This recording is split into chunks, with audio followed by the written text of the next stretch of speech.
Travel is more than just ticking off countries. It's about the people, the culture, the food, the moments. I'm Pippa Hudson, and on Wonder the World, I invite you to join me every week as we explore destinations both near and far, with the help of fellow adventurers who share their unique travel stories. Listen to my podcast wherever you get them. 702. Live On the Prime Media Plus app. DSTV channel 856, 92.7. and 106 FM. Let's walk the talk.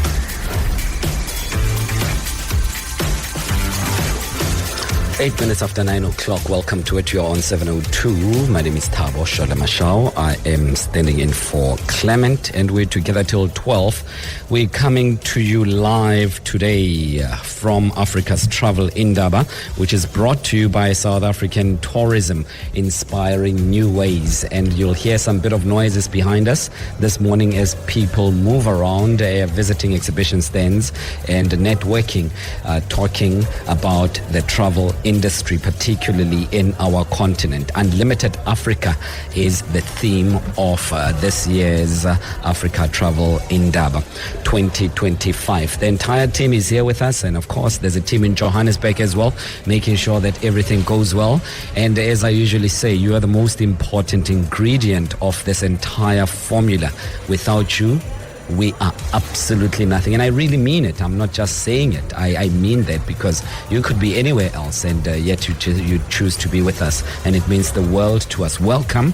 The number to dial has not changed. 011-883-0702, 011-883-0702. Alternatively, you can send your voice notes to 072-702-1702.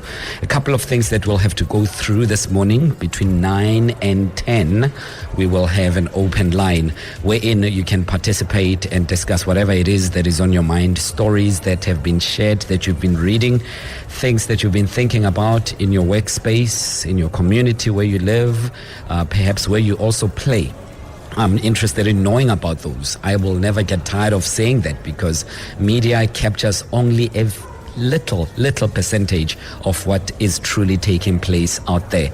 And at times it seems like it is a microcosm of the entire country. It's not always the case. Bigger stories are out there that are not captured, and we rely on you to share with us what is happening in your neck of the woods, what is happening in your corner, and share that with us kindly. We'd love to hear from you. Let me kick off, if I'm going to urge you to share with us on the open line. I have been battling, from last night up until this morning, I've been battling to find a post on social media. I think I saw it on TikTok some time ago. Perhaps you can help me. It was this youngster, and I say youngster because he seems a little bit younger than me.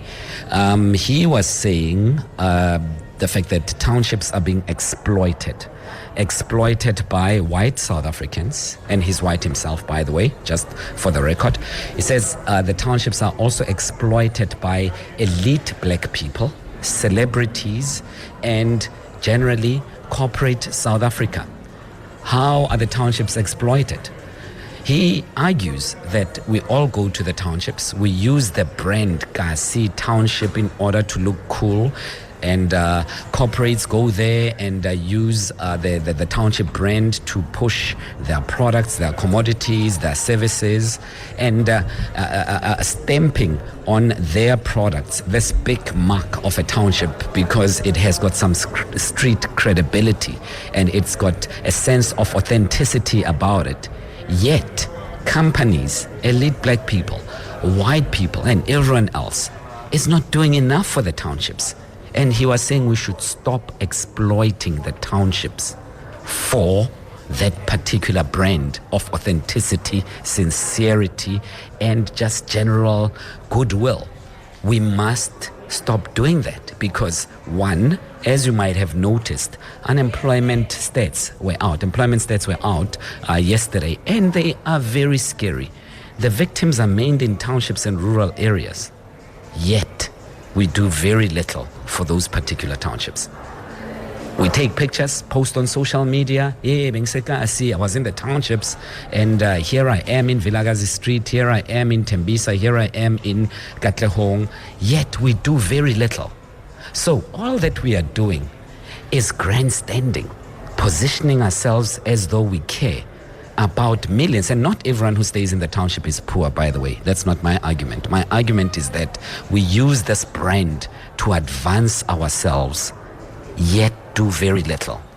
So our producer asked me, as I was talking to her, Zintle, this morning about this social media post, which I still can't find. I'll still try to look for it because I wanted to play it for you. And she asked me, but Thabo, what can we do for the townships? One, we can adopt a child or a school from the townships. Two, we can deliberately, not conveniently, deliberately invest in township businesses by procuring products and services from them and deliberately making sure that we network them accordingly in order for them to grow. Three, we can participate in the lives of the townships by associating ourselves with NGOs, NPOs, and other organizations that are in the townships. But we don't do that, right? We only go on Saturdays to show off our beautiful vehicles. We only go there to network. We only go there to just literally position ourselves strategically and authenticate our blackness, our South Africanness, and suppose on the side of the corporates, just to try to pretend that you are indeed a product of the people. That is exploitation.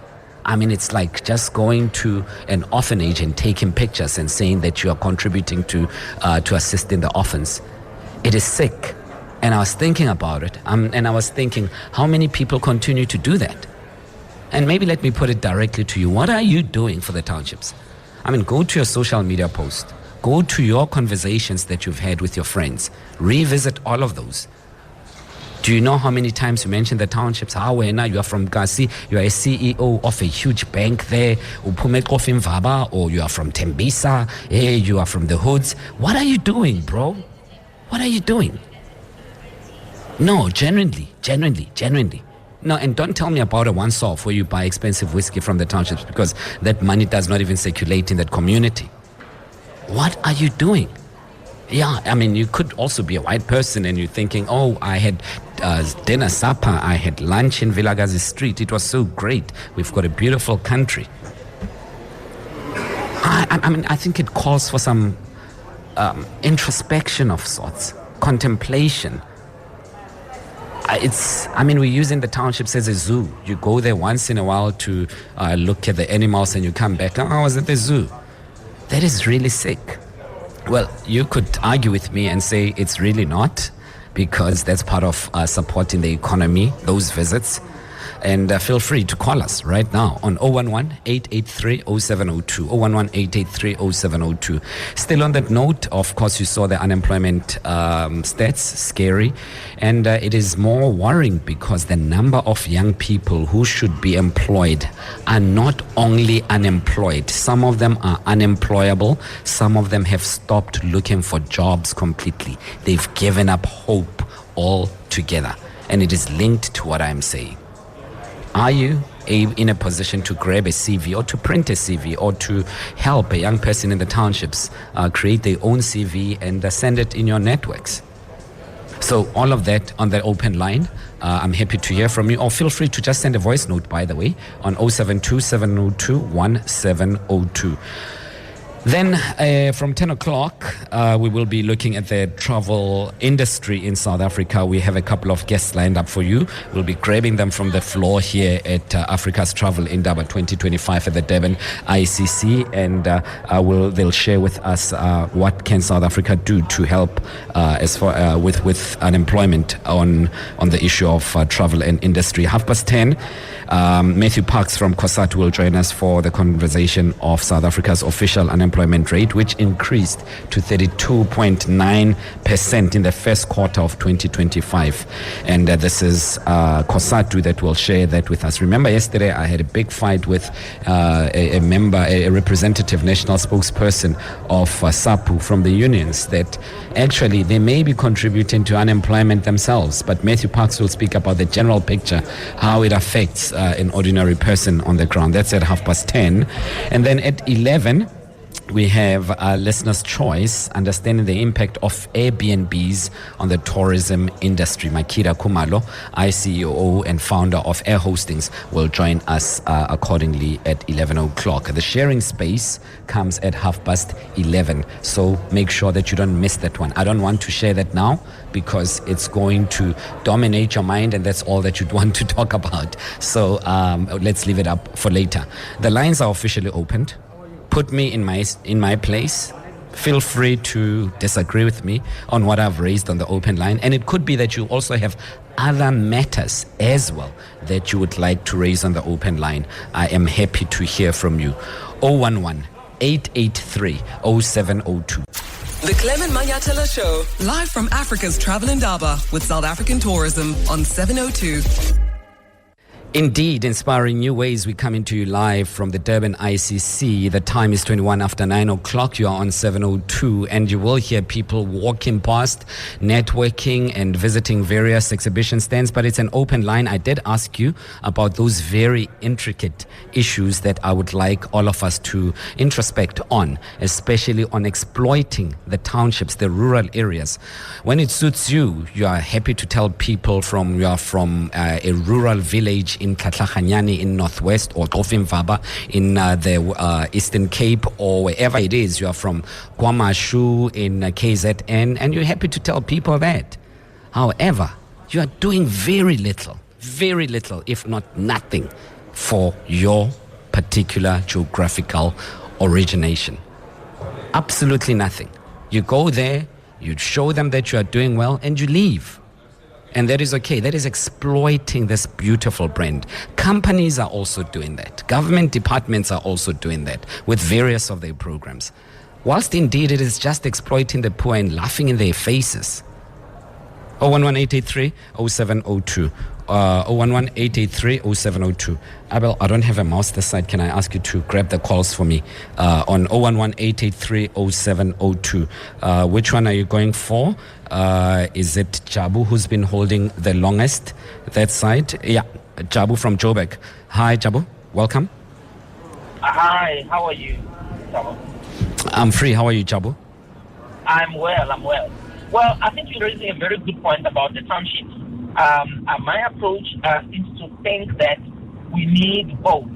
So we need people to go, to support, to hang out, to, because there was a time when we just left the townships. We just left and we didn't look back. And I think what's happening now is actually quite cool, where we are actually going back. There is an aspirational factor even to that.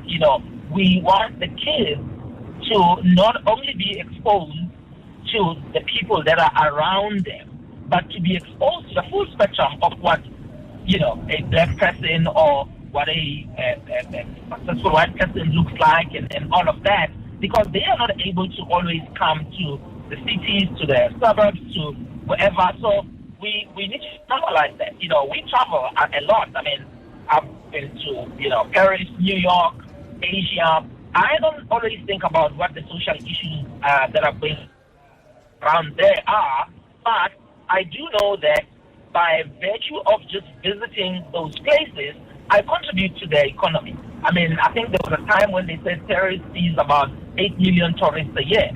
That's very good for the economy. So we do need people to come. Yeah. However, Sure. You are right.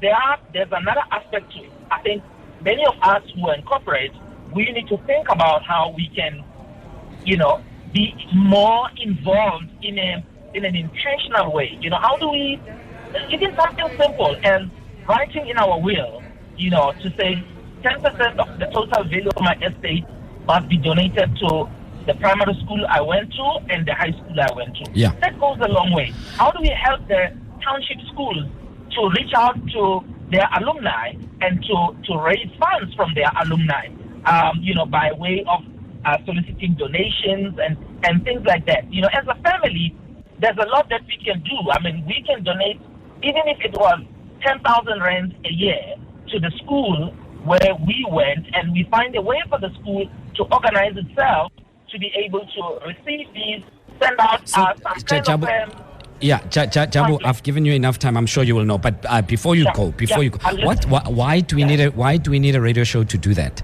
I mean, why are we not doing that? Why have we not done that in the past? Because, I mean, I'm sure in your circle you'll know of 10 executives or well-to-do black people who were uplifted by township schools and the township environment, yet they're doing very little for that. If anything else, they're exploiting that. They'll come to you and tell you that they were at an after tears of Bras Bani who passed on, and all that they did was to have some booze afterwards and then leave.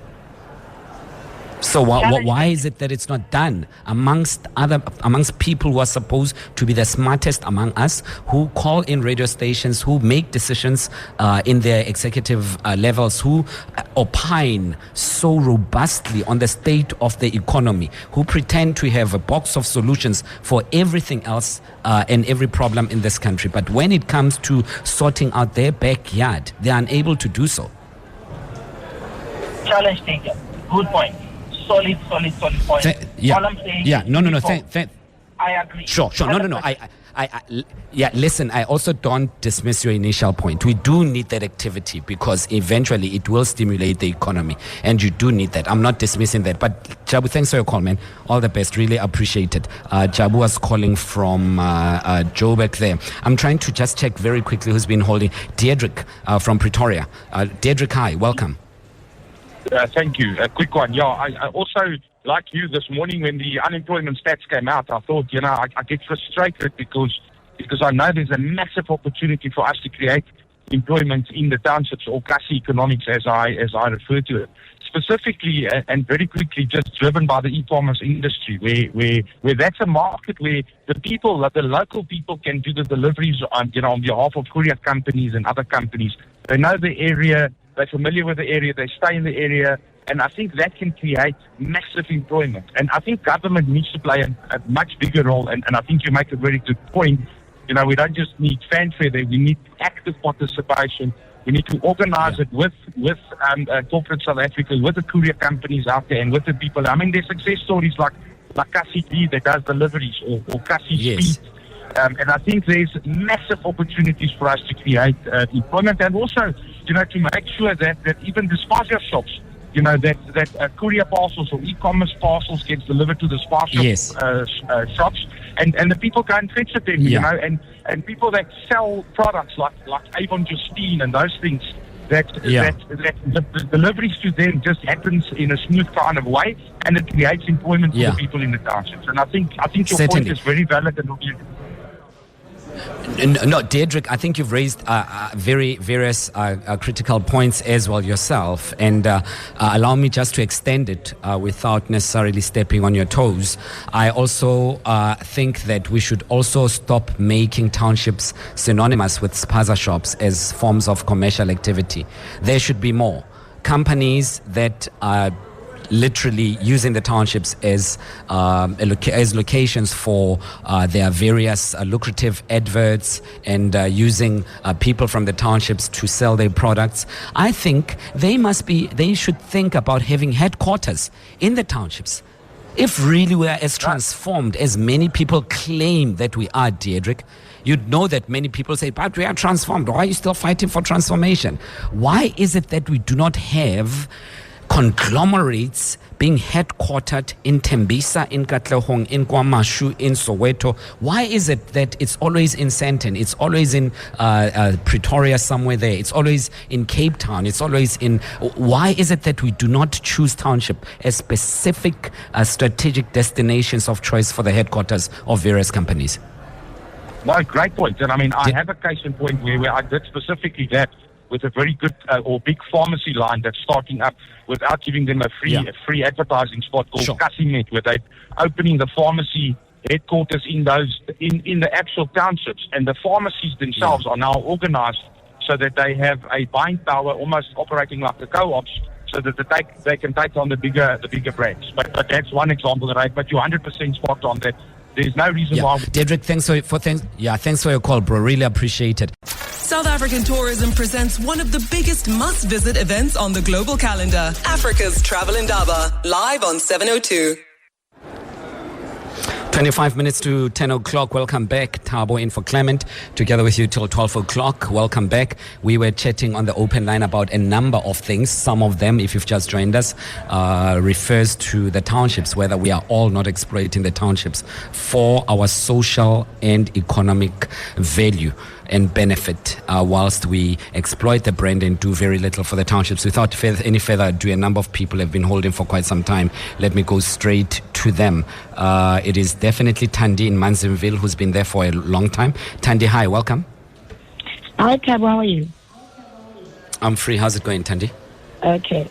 Thabo, I want to come from another angle of somebody who's helping in the township, who went back to the township that I grew at, but I live in the suburbs now. The problem is that when we go back, we get resistance sometimes. They will tell you that you don't have a child at the school if you pick up problems. So they resist help. But Thandi, I'm losing you. I'm going to ask you to speak to them into the mouthpiece, please, directly. Thank you. Okay, let me take out my... Is this better, Thabo? Yeah, it's better. Yeah, I'm listening to you, Thandi. Okay. What I was saying is, it's not normally the case that people don't want to help. Sometimes we get resistance. I'll speak specifically to you about D2 district, which is for the education part, because that's where I'm involved. Yes. When you get there, Thabo, you get problems in schools, and when you try to help, they resist your help, especially if you end up picking up or they're doing corruption on their side. To the extent that a director will write you a letter and tell the SGB members not to engage with you because you are trying to enlighten the SGB members. For example, you go and say, let me do training for the SGB members so that they can understand how the finances work. And you get a letter that bans you from saying, don't engage with this person because this person is, it doesn't do legal things, even though you're trying to help. So even with donations and stuff like we try to help. So it's not all of us. We try to help. And this problem is big in D2 district, where even when you pick up challenges of corruption, you report them to the director. They don't do anything. You go to the province. Province doesn't do anything. You go to the premier. They don't do anything. So corruption continues. We have a very dysfunctional school in the name of Tutolipa at the moment. We've been complaining since 2017 and nothing is happening. What do we do in those cases, Thabo? Yeah, but you see, Thandi... but I'm glad that eventually you came to the nub of it, because we honestly have to distinguish between helping and being paternalistic at times. And the fact that people are poor and come from difficult backgrounds in some instances does not mean that they are also ignorant, they are not sharp, and they are uneducated. It doesn't mean that. And also people perceive that, Thandi. If you come to my house, even if it's leaking, but then you come and tell me about how I don't adhere to the budget, if it's the first thing you say, I'll kick you out. I'll tell you where to jump off. Even if you say my house is leaking and my door is broken, and the first thing that you say to me when you come into my house, say, Thabo, but your monthly budget is not well. You should be doing that. That's paternalistic. That is patronizing individuals. And if you are helping, tell me, did they say we don't want your donation? Did you say, guys, I want to give you 100,000 rands for any program that you wish to? And did they say, no, we don't want that money? Chances are not. Chances are we come in and we bring in 10,000 conditions to our help. And when people say no, we say they're rejecting help. No, they're saying we can fix our own things. If you want to help, but don't bring conditions. No, but so in this case, I'll give you an example. If a student will come to me and say there's a problem with 1, 2, 3, and then you call a parent, you say, parent, go to the school and fix this problem. And then they don't have the parents because the parent is not educated enough. And the parent come to me, then I go to the school and I say, but no, you're supposed to help this child. He doesn't have a book or something like that. Then the school fights with you. No, they but say you're not. Thandi, we're not talking about that. But just to be honest, we're not talking about that, Thandi. That's not. We are talking about that. No, hold. Yes, but that's, you see, Thandi. We're talking about exploiting the townships for your own benefit, and what you are trying to say is that when you give your counsel, which you may rightly so assume it's astute, it's rejected, and you're taking that as people rejecting help. Perhaps not. Maybe they have their own Let me suggest one thing, Thandi, just to make it very clear. There's a school called St. David Inanda in Sandton there. It's a Marist Brothers school. Yes. Try to go and donate 50,000 rands there and ask them to open the books for you and come back to me tomorrow. Try to tell them about perhaps the toxicity of the young people's masculinity before you donate the money there, and see what they will tell you. They'll tell you to go jump off jump into the lake with your money. You know why? Because they will say either you want to donate or you don't. Don't come and preach to us. But when that happens in the townships, we then say people don't want help. Let's be fair. If you want to help genuinely and help with what is needed. Perhaps it also helps to ask, what is it that you need before we impose on other people? So I'm not saying you shouldn't help, Thandi, but I'm saying don't allow that to be tied to conditions. Okay, so in this case, I'm talking about a school that doesn't have textbook. You go to the school, you say, your children don't have textbooks. How can I help? Yes. Can you give me a list so that I can go and get more books for you? And then they don't even give you the list. And then the children don't have textbooks. It's March now. What is it, May? Every school, I agree with you. Don't have. So, and then you report. Yeah, no, that example I agree with, Thandi. No, you see that example that you've given me of that. Yes, I'm no, that I agree with. So yeah, that I agree with 100%. Yeah, but that I agree with 100%. No, well, if they don't want help, you just say thank you, I'll take it elsewhere, and look for another school in the townships that will receive your help. That's what you do. What happens to the children in your townships, Thabo? Why they don't want help, right? Yeah, but if the school doesn't want help, what are you going to do, Thandi? Look for another school or go to the parents of the kids and give them the textbooks for their kids individually outside school.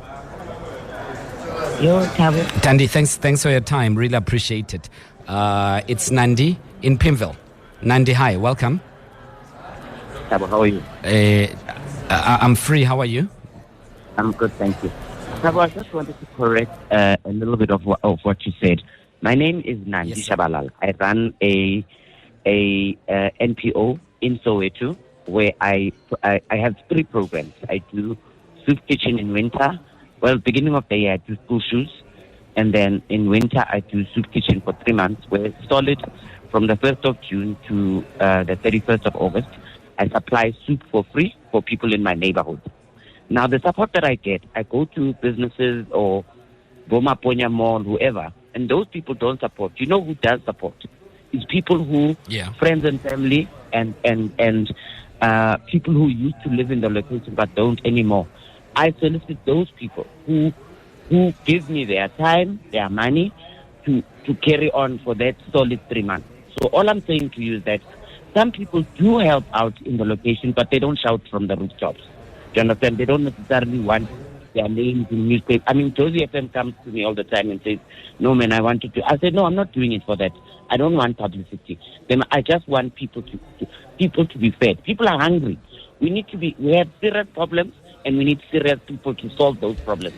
So people do want to help. The problem is that they don't want to be shouting from rooftops, but they help. Nandi, I think you might. No, I take that. However, Nandi, I didn't say every single person is not helping.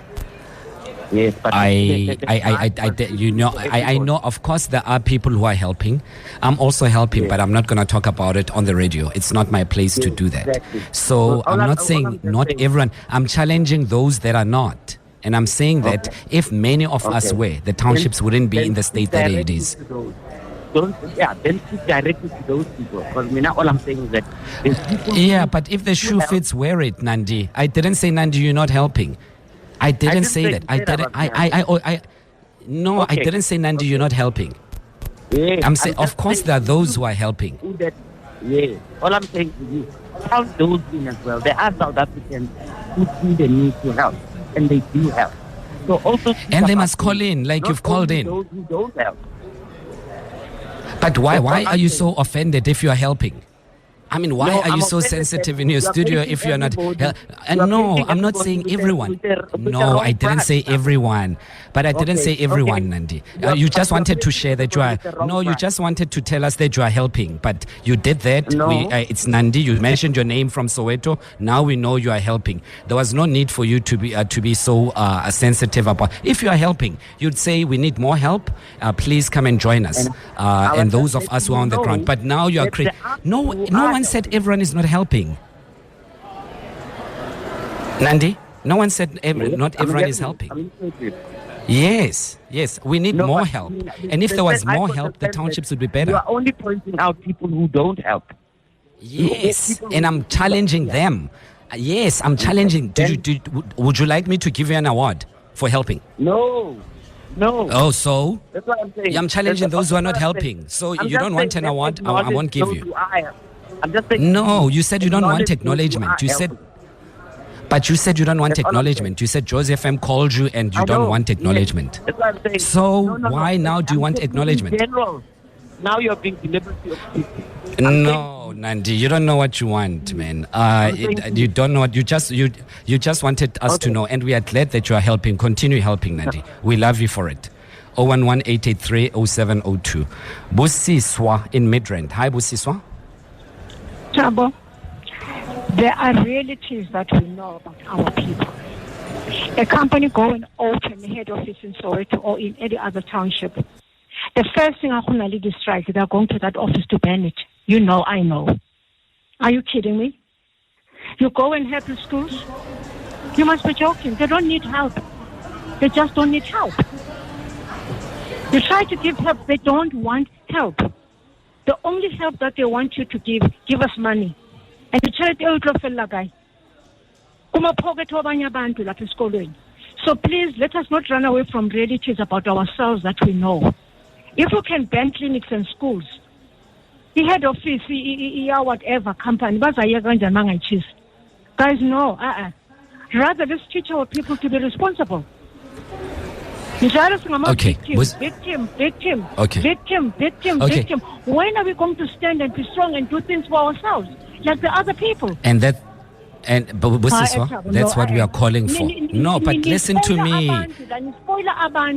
Busiswa, I see you're not interested in listening to me, and as I'm rebutting you, so let me say my point, and then I will give you a chance to speak as well. One, your gross generalization is extremely humiliating. You are assuming that everyone in the townships is just banning schools, banning clinics, and they need to be socialized accordingly. It's not the case. And if you were to mention last year how many schools were banned in the townships, as opposed to the ones that were renovated, are protected by communities who are not paid. So please, that generalization only works to perpetuate horrible stereotypes about people in the townships. It's something that I'm not willing to allow, and it's something that I'm not willing to entertain. Because what you are saying is that people in the townships are literally monkeys. They just go around doing crazy things and they need to be controlled. That's not the case. It is not the case. And clearly you're not from the townships if you speak like that, because you would know that people who wake up at 4 o'clock in the morning just to play the role of security guards for those who are going to catch buses and to make sure that they're not, those people are not paid. That is true patriotism that many of us who have laptops, who are drinking coffee in lovely coffee shops don't even do. Oh, you can't do that. You cannot say that. Perhaps people who don't know the townships will say that's okay. You can't. 011-883-0702. Let's walk the talk. 702. I've been neglecting some voice notes there, Abel and Peter. Let's go straight to them, and they came through on 072-702-1702, 072-702-1702. Hi, Thabo. I agree with the guy, because some investments in our townships and in our rural communities are a bit questionable, because people must pay to use toilets. You take the Limpopo Mall, people must pay to use toilets, whereas the mall is owned by the Resilience Group, which owns the Mall of the North and Zanini Mall. But you don't have to pay for a toilet at the Mall of the North and also at Zanini Mall. And you ask yourself, is that market segment? David. Okay. Me, I'm going to just go for the jugular. It is my opinion as Nelson that black people, they can't organize outside of politics, right? If it is outside of a political movement, black people, they can't organize. If majority of the townships were black, if majority of the townships were white, chances are, we all know, by now, white people would have done a lot of initiatives, right? Okay, sharp. And then secondly, I just want to give you a practical example. I stay next to Maponya Mall. There's a mega church, right? There's a scourge of unemployment around that church.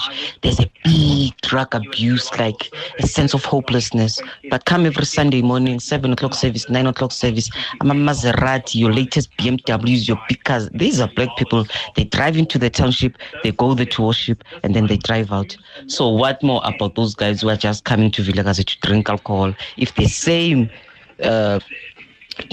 anyway, yeah, okay, Thabo, bye-bye.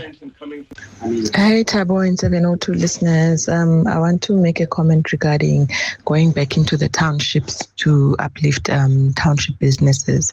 Unfortunately, personally, as a family, we've decided we are not going that route.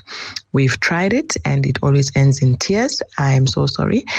The last time we attempted to go into a township business to support, we faced a very, very horrific situation of kidnapping, express kidnapping. Banking apps opened, and we were left with debts. Unfortunately, we have taken a stance that post that we are not going into townships, because whenever we go into the townships to do anything, it just ends badly. The crime is just appalling. So unfortunately, we cannot, we'll leave it to the government. This one, no, we're sorry. And I suppose it would be the hospital that is housing the sick, right? And the crime is very high in the townships. Yes, I agree. And I'm just all I have to say is that crime is not only in the townships. I'm sorry about your experience, Sisi. It really breaks my heart for you to have gone through that. I don't wish it upon anyone, and I don't want anyone to experience that sort of treatment. And I'm sorry about that. Really, really breaks my heart to you and your family. And I respect your decision. But I think it's also bigger than just individuals. It says groups of individuals must think about ways of empowering themselves. Help cannot only come from outside, right? I shudder to think what are the numbers of great network companies, the number of subscribers of great network companies here in South Africa, the top 3. And what are the subscription levels like in the townships supporting those huge network companies, mobile network companies? I shudder to think that they give those corporates billions, literally, but those corporates give very little. That is the kind of abuse that we are talking about. And there was one of the callers who spoke about living in Pimville, and there's a church there, big church. Call it by name, my brother. It's Grace Bible Church opposite Maponya Mall. You're talking about it, and you're saying that there's a scourge of crime and drug abuse around there. Yes, it is Grace Bible Church. It's there. And I agree with you 100%. I thought maybe you think that I'm contradicting your views. That's just the point that I'm making. Those faithfuls, those congregants who are driving into those churches with their SUVs, their lovely sedans, and their expensive Gucci clothes and everything else, yet leave an impoverished environment among them. And all that they say is, God bless you. It is a huge indictment on the church. I've got nothing against the church and Pastor Musa. Bishop Musa is a fantastic gentleman. I've interviewed him a few times. I love him to bits. But there is a challenge that is going directly to him with your voice note. Because you are saying, how is it that they are comfortable with driving in and just going away whilst leaving destitute people on the sidelines? Interesting. 011-883-0702. Who's been holding the longest? Ntombi in Oliven. Ntombi, hi. Welcome. Thanks for your patience. Hi, Thabo. I do appreciate that there are people who are like you that can tell the situation as it is in the township. I live in Oliven. You find infants smaller than 8 months eating pap and acha. Then you ask yourself, what's happening? You find people over the weekends in elegant cars. We don't wish bad of them. That's life. But how about if they were to come maybe with 20 loaves of brown, not white, of brown bread and give it to the children on the street? You understand? I sit there. Yes, ma'am. Bad, Papa. It's bad. And it's unfortunate because I'm an old woman. It's like, my goodness gracious me. What can I do to help these people? What can I do? Hey, Mam Tombi, you've just painted a very sad picture for us. And on that note, it's 1 minute to 10 o'clock.